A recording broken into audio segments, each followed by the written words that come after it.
What is going on, everybody? We are back for another postseason edition of the Double Switch podcast. Johnny, I didn't think we'd be here. You didn't think we'd be here. All of Philadelphia didn't think we'd be here. But the calendar is rolling on to late October, and our Philadelphia Phillies are still playing against all odds, against all the problems this season. It's just a miraculous turn of events. And this ride we're on, it just keeps on getting better. And I'm so excited for where we are. I'm so excited for this upcoming series. It's a really, really good time to be a Phillies fan, isn't it? It's surreal. It's a surreal time to be a Phillies fan. None of this feels real. It feels like I'm on cloud nine after going to that clincher Saturday. It's crazy what this team has become in just 2 weeks. Just think about how, this team 3 weeks ago getting swept by the Cubs, and you and I were on here, we were questioning our lives, like our existence. We were like, what are we doing? Yeah. Seriously, like we're losing to the Cubs in late September. Fast forward, and I mean, we are on a run that every year there's that team that sneaks into the playoffs and just plays loose, plays a different brand of baseball because they didn't really expect to be there. Like I keep saying this term, house money. Like the team plays like they're playing with house money. It's a brand of baseball that always translates to October very well. And we are just playing really good baseball, both sides of the ball in the field. That Braves team, they're world champions. They won 100 games. They've had our number this year for the most part. They beat us more than we beat them, and we went out there and we just throttled them for 4 games. We made it look easy. I mean, this. You look at the score. I mean, the first game was close, but these last 2 games, it was all Phillies, start to finish. It looks like a different team. It really does. If you were to put these two teams, like the late September team and this team side by side, I'd swear they're completely different teams. It's a completely new brand of baseball, and everything we envision this team being capable of, they're showing us right now why we thought that. Why we in the offseason we predicted 90 wins. We thought this team was capable of amazing things. The way they're designed with this high end talent, a little deeper of a roster than we're used to.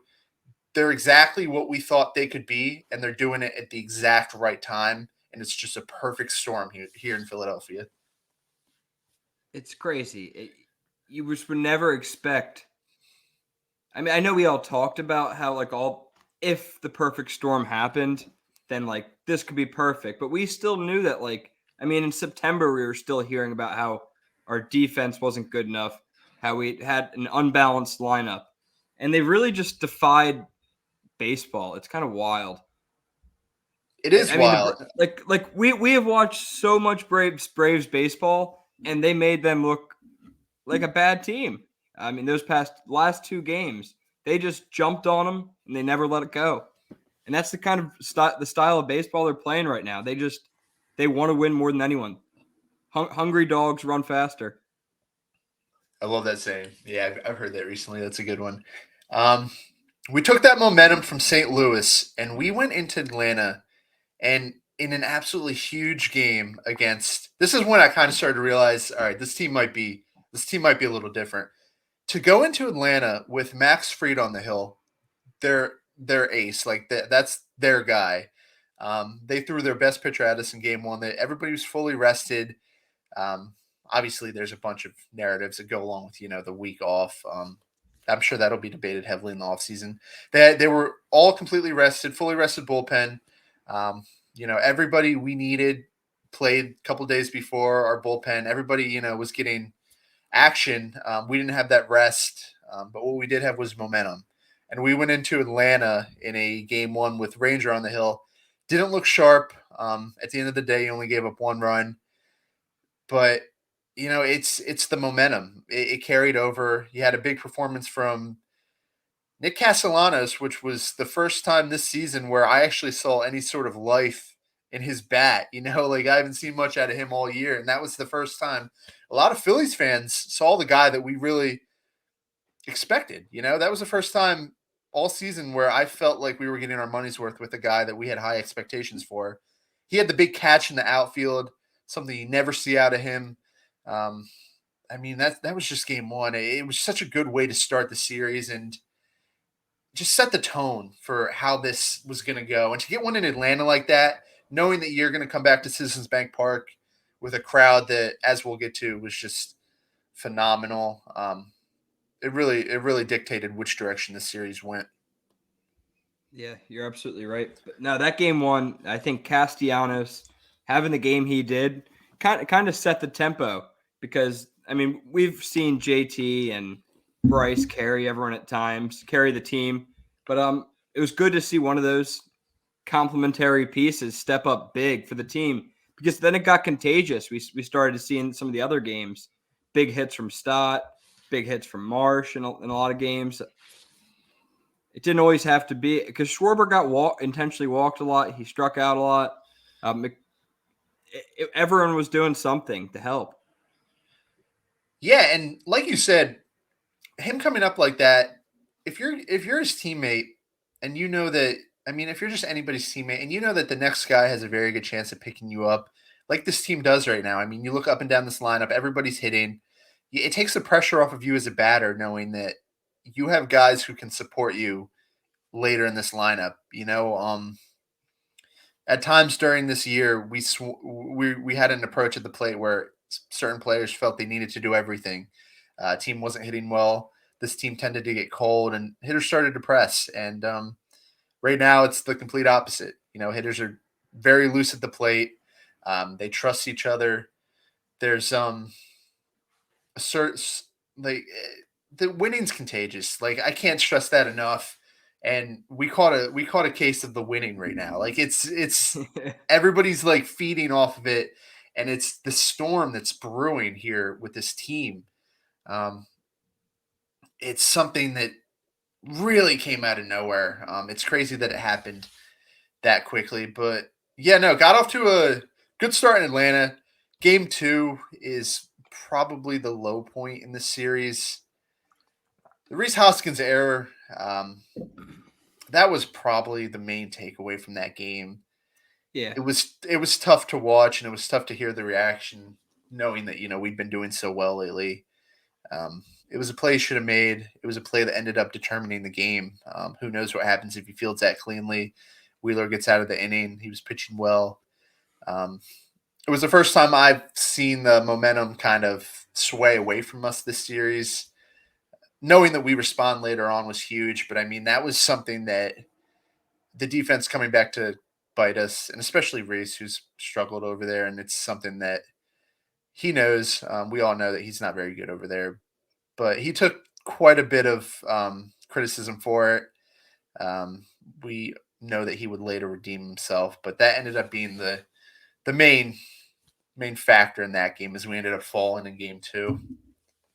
Yeah, and I think we knew that. We knew Atlanta was a good enough team to get one game. We all knew a sweep was improbable, and and Rhys.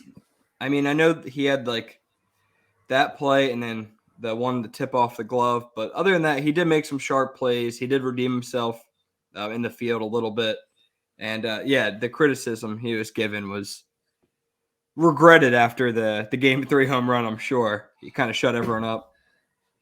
Yeah, he's a punching bag sometimes. I feel I feel bad for him because he's an easy target because it's so clear, his deficiencies, and just the average viewer can watch a game and know that this guy's not good at this. It's hard to critique like Bryce Harper's defense, even though we know it's not too strong. It's obvious that Rhys is not very good over there, and sometimes fans just need somebody to blame, and I feel like it's Rhys a little more frequently than it should be. No, I think you're absolutely right with that. And yeah, the holes in his game are pretty self-evident for anyone watching TV. He takes too many pitches down the middle, and his defense is a little bit sloppy, and that's easy to pick up from a blind eye. But he's still done so much for this team over the years, and you have to be happy for our longest tenured offensive player to reach the playoffs. You can't take it all out on him. He's done so much over the years. Yeah, Rhys has had quite an experience here, and it's something that he's carried a lot in his time here in Philadelphia. He came up a couple of years ago in a time where Phillies fans had nothing to look forward to. The team was in the middle of a terrible rebuild, and he was hope for us. And unfortunately, he's been the longest face here, so he's been carrying this weight the longest, and handling the punches from these Phillies fans the longest. Seeing him Friday make up for it was absolutely amazing. But yeah, let's get into where this series really, really started to take off. How many runs do you think playing in Citizens Bank Park is worth? Do you think that's a +5 run differential for the Phillies? Because that's got to help. It has to help, right? I would say 3 just to be like not over the top, but I feel like playing in that building gives them 3 runs every single time. Yeah, so the last time we saw the Phillies in the playoffs, I don't know about you, but I can't remember it too well. I do remember what it was like with the rally towels and everything. Did this weekend, and specifically the first night Friday, first time seeing them play in I don't know how long, was that what you imagined, or did that exceed your expectations in terms of this fan base just showing out for this team? Well, I think we're both in this. I think we've talked about it, but last time we were in the playoffs, it wasn't as vivid of memories. We were younger, so I remember everyone being happy and the big plays with like Victorino and star players. I never got to experience one of the playoff games in person in that era, but from what I was expecting from like past highlights and just that team, it exceeded all expectations. I knew it was going to be loud, but we were at that Braves game, the final season, game of the year, and the way that stadium was that day compared to what it was this Saturday, 2 different universes. It was incredible, and It I'm happy that we're guaranteed another one. it exceeded everything I thought it'd be. I knew it was going to be amazing, but to see those rally towels and to see national broadcasters just amazed by how loud that stadium was. It was something that I've not to get too corny, something I've dreamed of for a long time. And it was perfect. It was absolutely perfect.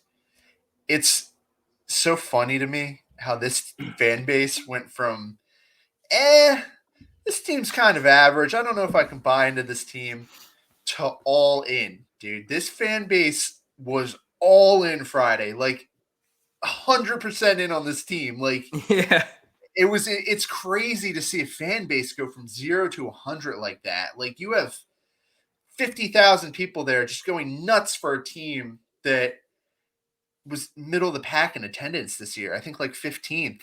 You wouldn't be able to tell. Like you really wouldn't be able to tell, because if you give the Phillies fans something to really get behind, and you can somehow get some trust, if they can trust the team, they will show out for you in a way that very few fan bases can, and very few fan bases will. And it is such an advantage, and it's just something. It's magical to see, even on TV. It's just Yeah. insane, the sea of red you can see in these games. I think you said it right there. The trust. I mean, that's how Philly fans are. They can sniff out when you're playing subpar baseball, and they can sniff out when you got something special going on, and then they'll be there to lift you up in that moment. But I just got to say, the coolest thing about the whole thing was even when you're parking, you're getting food, all the attendants, everyone's into it. Like every single person you saw, even the ushers, you get up after an inning and they're slapping your hands. It's like everyone's on the same page, and I think the team is too, which is the coolest part of it. It feels like they're all just kind of linked, and it's the coolest thing that's happened in my life as a Philly fan. So the game, for the actual game, we probably need to start talking about Aaron Nola as a playoff pitcher because the last time I've seen a Phillies pitcher off to the kind of start that he's off to, it was 2008, and his name was Cole Hamels. That's how impressive Aaron Nola's been so far. I mean, this guy, if you throw in the Astros start, he's looking at what, like 20, 21 scoreless innings in a row in crunch time when the season's on the line. Every start counts. He looks completely calm out there. He always looks pretty calm. I'll give him that. His demeanor on the mound, it has translated perfectly to the playoffs, and we weren't too excited about playoff Nola. Let's be honest here. We've seen him in big games before not live up to the hype, but this guy is dealing so far this playoffs, and it's giving me Cole Hamels type vibes. I completely agree. I don't think I ever really gave up on Nola, and I that all that September clap stuff really just hurt me inside because I just didn't want to believe it at all this year. I was kind of pushing off that narrative forever, but man, is he special. I mean, playing the Astros, that lineup, nuts. We're going to probably go to the World Series. I could probably say it. I won't jinx them. The Cardinals with some of those big bats, and then the Braves. It just makes you feel so confident about whatever he faces next. He's already seen such a tough gauntlet. Yeah, if you think about the names that he's seen, Acuna, Jordan, Altuve, Goldie, Arenado, and he's given up no runs. He's just been magical throughout this entire stretch. He got some support this game, a little more than last game. Was that Rhys Hoskins' signature moment, the 2-run home run, right? It's 2 runs because Yeah, Stott scored the first Stott run. double. Yeah, so that 2-run home run in the third inning, was that Rhys Hoskins' signature Philly moment so far? Yes, the best moment of his career, I'm sure. I will never forget that bat spike. That is probably the coolest thing I've ever seen a Philadelphia Philly do.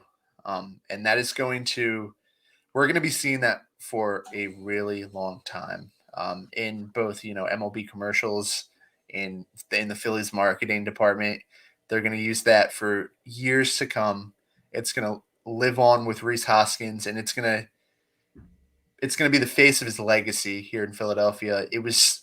He doesn't even remember doing it. It was just an impulsive, it's an impulsive thing you do in the heat of the moment. He barely even remembers it, but it was so cool just to watch, and I'm happy he got that moment because he had been scuffling so far this postseason, and to see him break out of it in such a loud way with such meaning, giving Nola the lead, it was huge for him, and it was huge for the team in that game. Yeah, it was massive, and yeah, you're right. It couldn't have happened to anyone better. He has been the elephant in the room, and I mean, he's a resilient guy. We've seen some of these teams he's had to play with over the years. He wasn't phased by this because, like a lot of the analysts were saying before the games, like 0 for 20 in the regular season, you don't even think about it sometimes. The only reason is because we're in the postseason and we're on the main stage, and it was just incredible to see him do that. 6-run third inning. Bryce Harper tacked on a home run after. Yep. Bryce Harper looks like MVP Bryce Harper again. It's another reason that we just believe that something's happening here. We went from having, this offense with a Bryce Harper that was not hitting anything.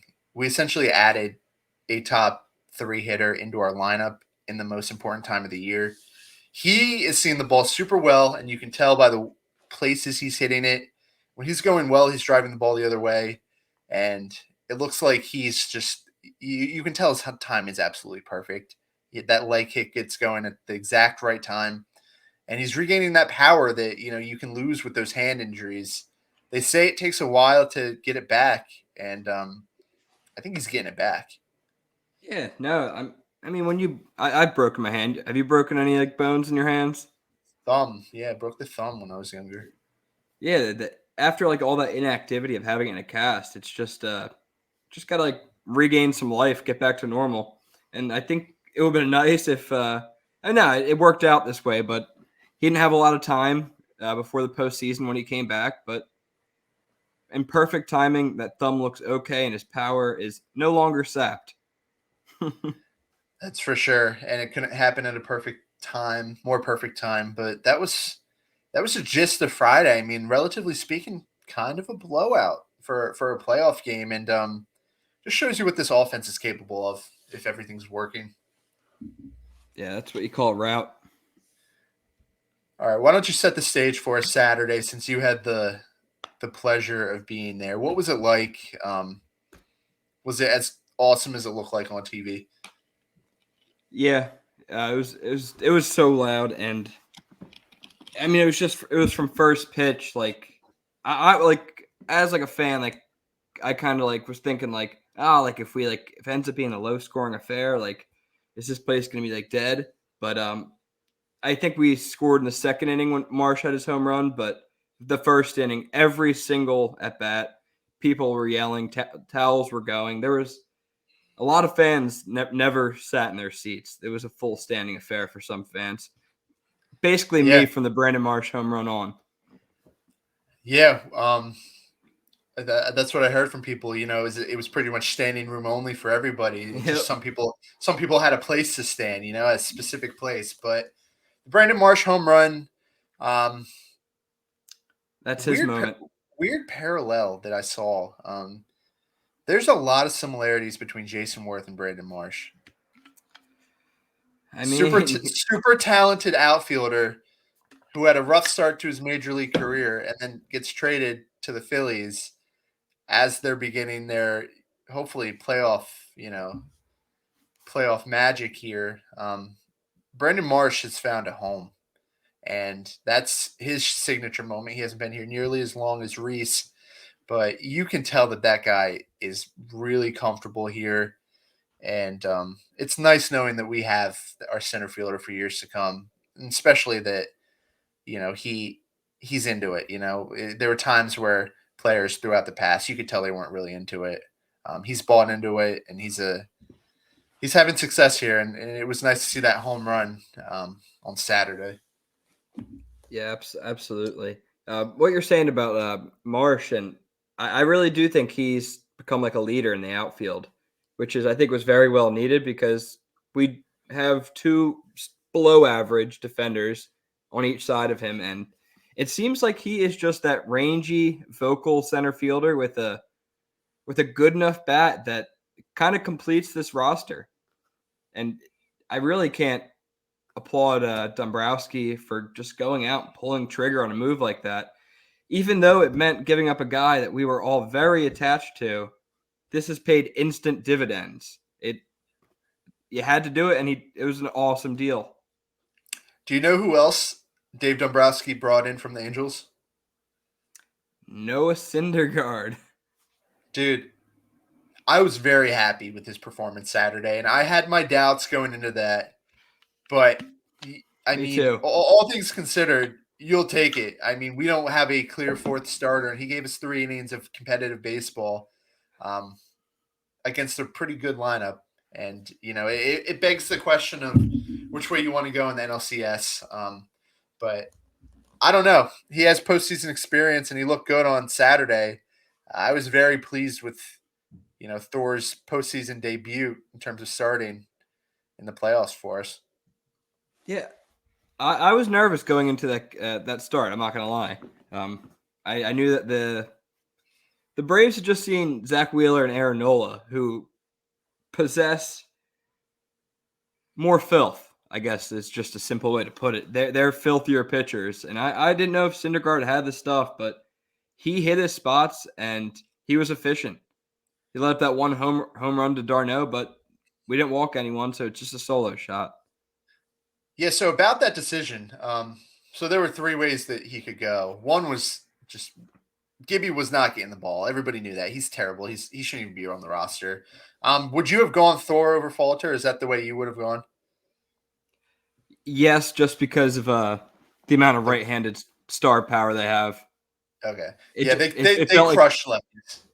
Yeah, you can't just throw out a young lefty to throw batting practice to Acuna and Austin Riley and Dansby Swanson. They had to go with the righty with the he's a good sinker baller at this point in his career, Syndergaard. He's kind of moved off what he used to be with the fastball, and he's a sinker slider guy, and his stuff really worked well against those guys.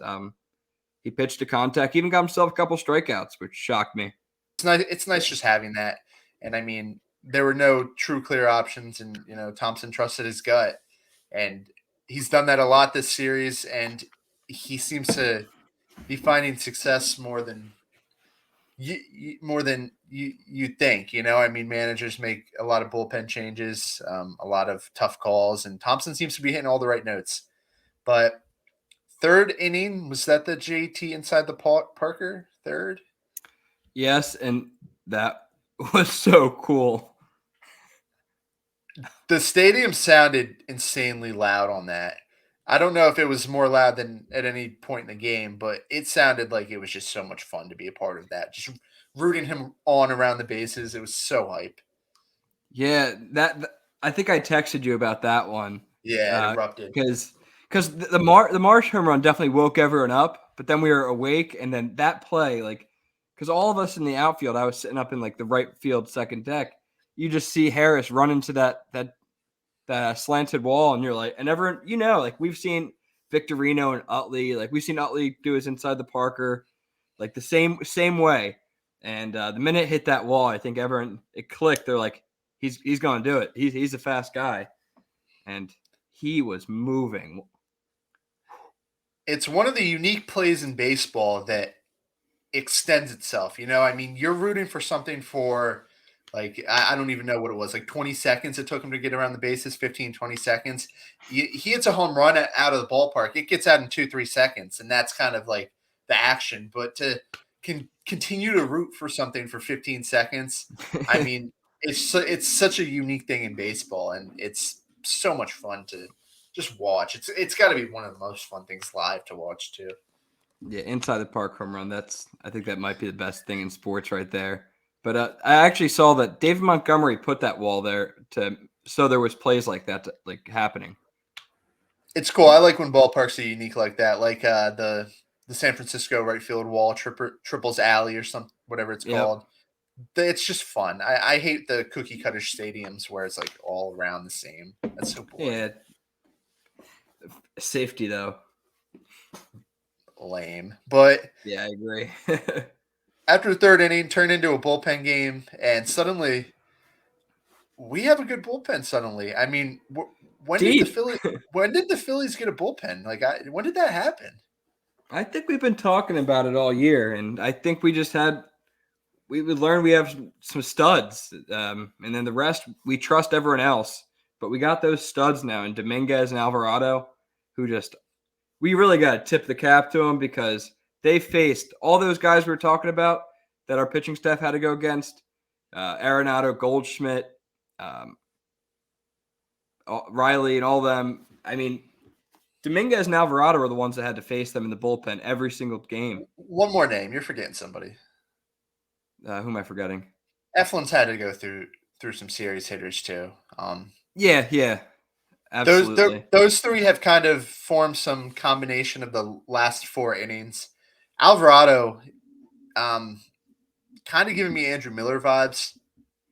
The I think it was the Indians Andrew Miller 2016. Just a lefty that can get anybody out and comes in and just the other team's just demoralized facing the guy because he makes everybody look just dumb at the plate. Eflin, he made it kind of scary on Thursday.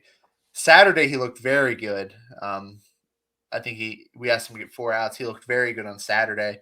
I think he might be a rest guy. I don't think we can really use him back-to-back days. I think we're going to have to, but he seems to be most effective when we give him more rest. And then Sir Anthony, there's a lot of pitchers between these two teams. Sir Anthony had the best stuff this weekend, and it wasn't even close. He was untouchable.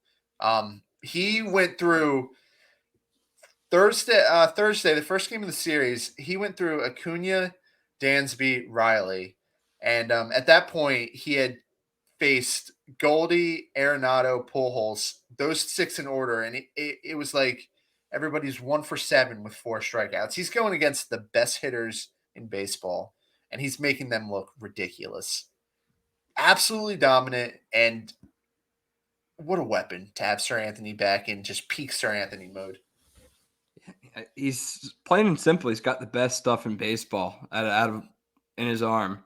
He has a special live arm, and he really has all season. I know everyone thinks, why isn't he just our closer? But Thompson has used him the same way, and he faces an end of the game, whether it's 7th, 8th, or 9th inning.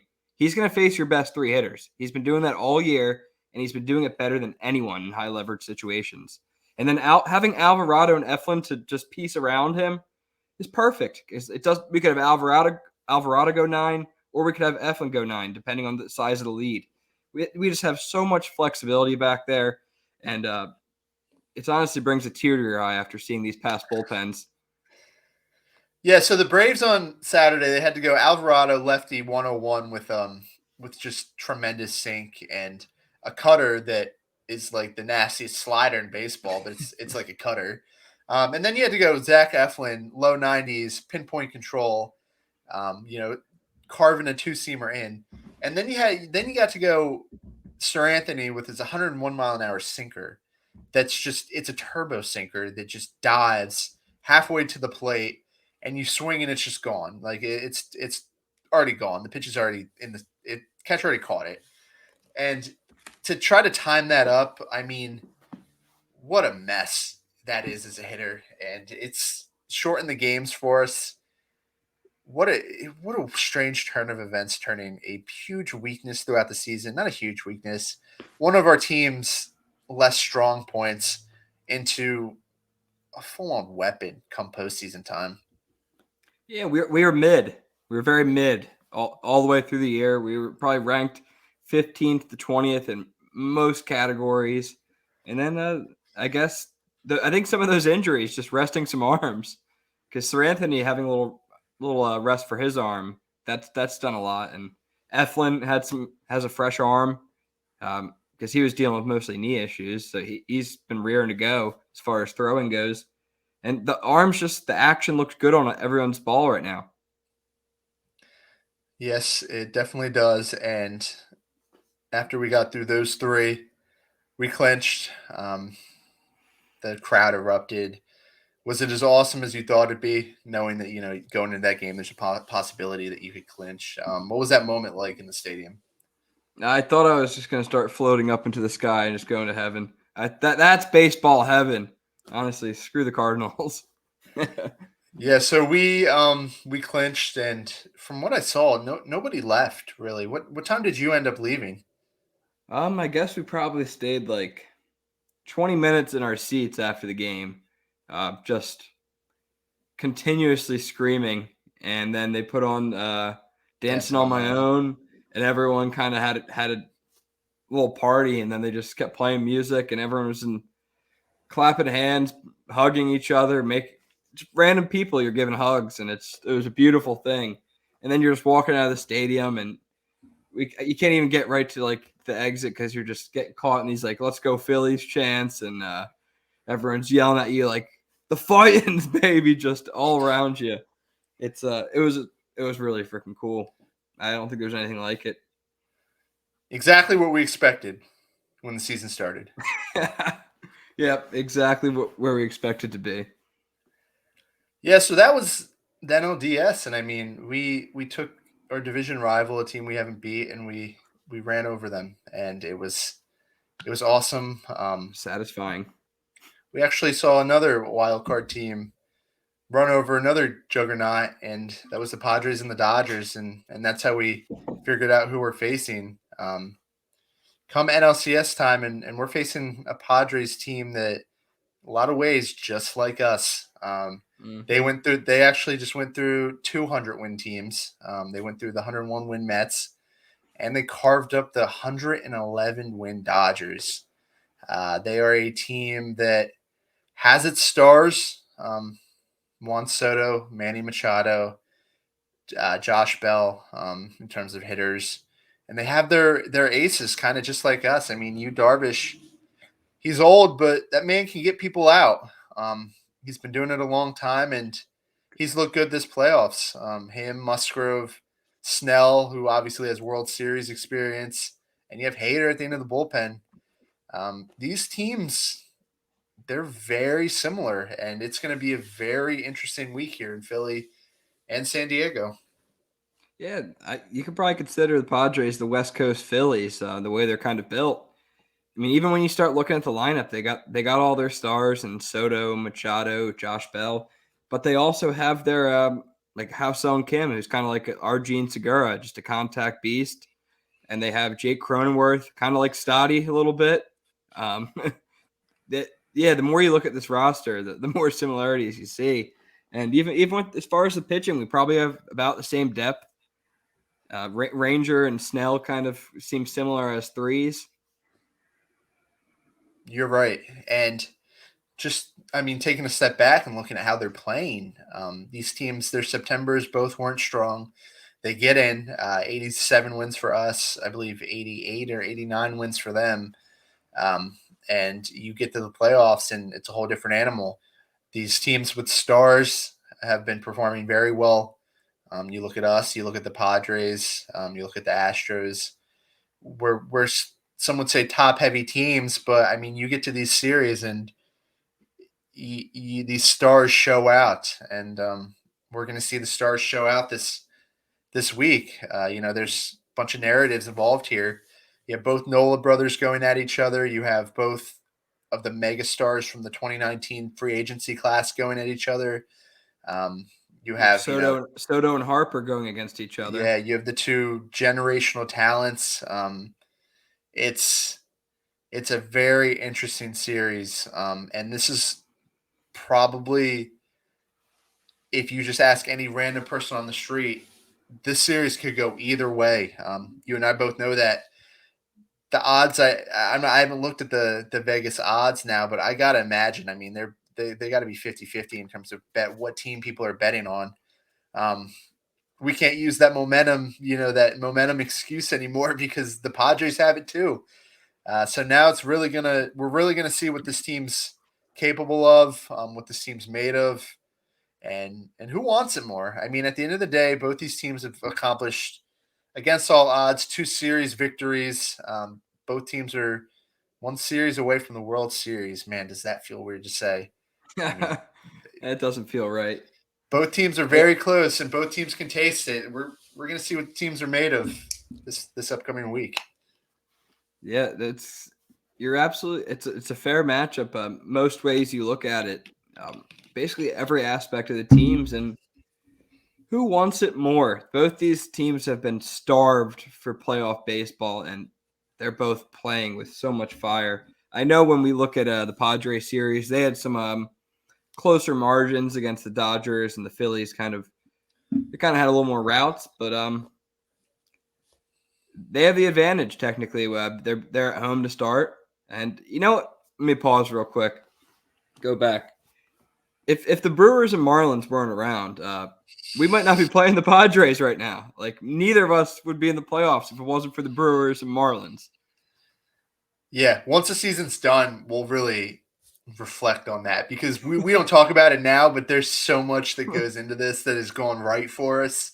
Um, It's just it's just like you look at these teams, and I mean, we run into the Cardinals instead of the Mets. That was huge. It's just there's so many things here involved. But no, these Padres, I'm not scared of them. That's one thing that I'm not. I think we can beat anybody right now. It's weird saying this, but I actually think I might have wanted to face the Dodgers more. It feels super weird saying that, but I don't like how the Dodgers are designed. I mean, this Padres staff led the league in innings pitched. They have some workhorses at the top of their rotation.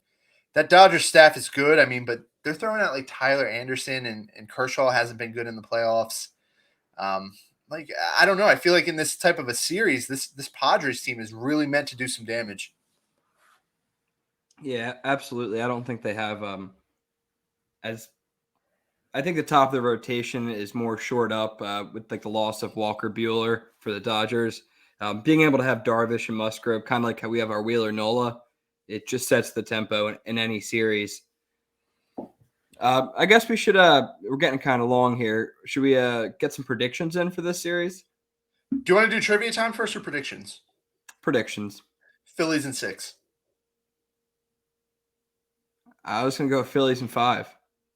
Phillies in 5. You don't think we go back to San Diego? So, win one in San. Wait, how does the format work? Real 2-3, quick. 2-3-2. Yeah, no, I think we get back in the bank and do the Lord's work. I think we split in San Diego. I think they squeak out a game in Philly. We're probably not going to go undefeated at home in the playoffs. It doesn't really happen. And you look at specifically their rotation depth. Mike Clevenger, I mean, he's not as good as he used to be, but he's a pretty good 4-starter. If you throw him out there against, say, Thor or Bailey Falter, that game can certainly go either way. I think that game might fall wayside to the Padres. But I think this team's resilient. It's been shown time and time again, and I think we just ride it. I think we keep riding our stars, and I think we can pull it off. I definitely think we can pull it off. Yeah, I think you're right. Honestly, 5 games. I hope I'm right, but hey, if it takes us 7, who cares? This is the biggest series In 11 years. Fill in the blank, 12 years, I guess. I mean, that's the last time we were in the NLCS. I'd say it's probably the most important in my life because I just don't have the same vivid memory of the 08 to 11 time, 07, also good year. Nope, we will see. And you want to cue the music now? Yeah, absolutely. That'll move us to trivia time with be asking the questions, and Josh will be hopefully giving some answers. So what are we, bottom 4 right now? Yep. Okay, and you got 1 last week, right? I did. So doesn't that tie it up? No, so I get a chance to win the inning today. Oh, yeah, you're the bottom. Okay. All right. Yeah. All right. Especially got 1. I'm a little nervous now. I hope these are hard enough. Which Philly has had the lowest FIP in the bullpen? And we're not going to include Zach Eflin or Noah Syndergaard because they were starters. This is a bullpen question. That's a good one. That's a really good one. It's not Alvarado. That's a really good one. It's not Brogdon. It's not Nelson. I'm between Sir Anthony and I think it might be Brad Hand too because he had a really sneaky good year. I'm gonna go Sir Anthony though. Jose Alvarado. Really? What was it? Yeah, I believe it was. I didn't write that down, but I believe it was 1.18. Now I thought because of his rough start that would have been dragged up. Yeah. No, I guess. I guess not. I guess he was just so good the second half of the year it didn't even matter. Yeah, I mean, opponents barely touched the ball, so. Yeah. All right, 0 for 1. All right, I think this is a good one. Which Phillies? This is a two answer question. Which Phillies had the highest ground ball rate in the bullpen and the rotation? So, the highest ground ball rate for bullpen and rotation. Rotation, I'm going Ranger.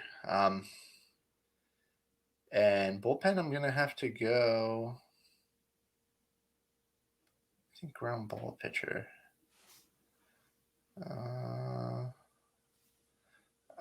Man, it's tough because Sir Anthony has a turbo sinker. People just drill into the ground. But let's go Sir Anthony. Sir Anthony and Ranger. You got 1/2. You got half right. Point. What was it, Ranger? It was Ranger and Nick Nelson. Really? Yeah, it shocked me. That's tricky. Man, I never would have got that one. I didn't think of Nick Nelson as a ground ball pitcher. No, I honestly hate watching Nick Nelson, but that's besides the point. Do I get 0.5? Yeah, I'll give you 0.5 there. All right, so I can win it on this one. I think I only got one last time, right? Yeah, so this is like the walk off here if I get this. Okay.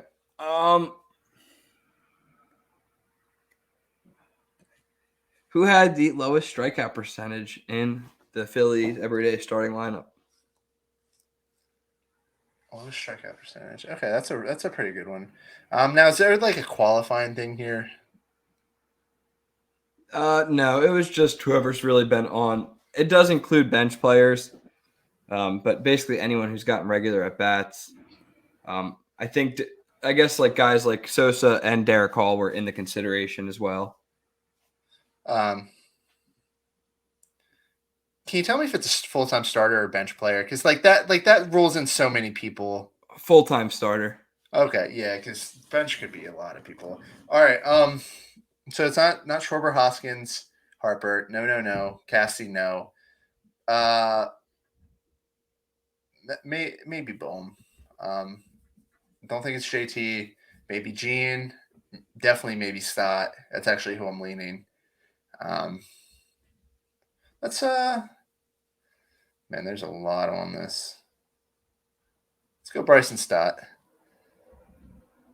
Come on, man. Jeannie Bobini. It was Gene. Yeah, it was Gene. I think it was 15%. Man, So but pretty I low. remember Bryson had that nice streak where he didn't strike out at all for a while there, but I guess his season beginning just messed him up. Yeah, Do you know if he was second? No, I did not. I did not check. I think I still have it up. If you give me 5 seconds. Yeah. Can you check that? I'm curious as to what Bryson's was. Yeah, no, I was thinking one of the contact hitters, but Okay, Bryson was 19.1, but Alec Bohm was 17.4. and Bryson was third, I guess. Yeah, so Bryson was third. All right, so I had Munoz and Didi were in there, but I don't count them. Okay, yeah. Now I had the top three right. Now that was a good question, but I guess you tie it up here today, 1-1 through 4 innings. There we go. I'm on the board. Alrighty. I'll have a chance to get some payback next week. But got anything else about this past series, this upcoming series? It's a great time to be a Philadelphia Phillies fan. Soak up every moment of it. This is why we follow the Phillies like we do. Well said. It makes it all worth it, these moments like this. But with that being said, thank you guys for listening as always. Give us a follow on the socials below. Check out some of our new articles on doubleswitchpodcast.com. Some opinion articles, what we think is going on with the Phils. All kinds of new material coming at you guys, and we're looking forward. The future's bright today. Can't wait to see what happens in this Padres series, and hopefully next time you hear from us, we'll be on our way to the World Series. Thank you guys for listening. Go Fightins.